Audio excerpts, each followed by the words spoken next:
سلام. قراره دوباره هفته یه دونه ویدیو تو همین چنل آپلود کنم. این ویدیو هم قراره بدون ادیت باشه. میخوام همینجوری خام بفرستم بره. آره دیگه، از هفته دیگه میخوام کلا چنل سبکش زیر و رو بشه. اصلا ایده دارم، ناب محمدی و دیگه خلاصه همین. برای توضیح دادن اینکه چرا هم نبودم،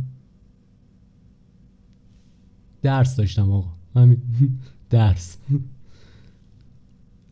دلیل دیگه ای ندارم. هفته دیگه با ویدیو خیلی خفن میبینمتون. وایسا ببینم لایک کردی تو؟ نکردی. سابسکرایب کردی؟ بازم نکردی. بکن. خداحافظ.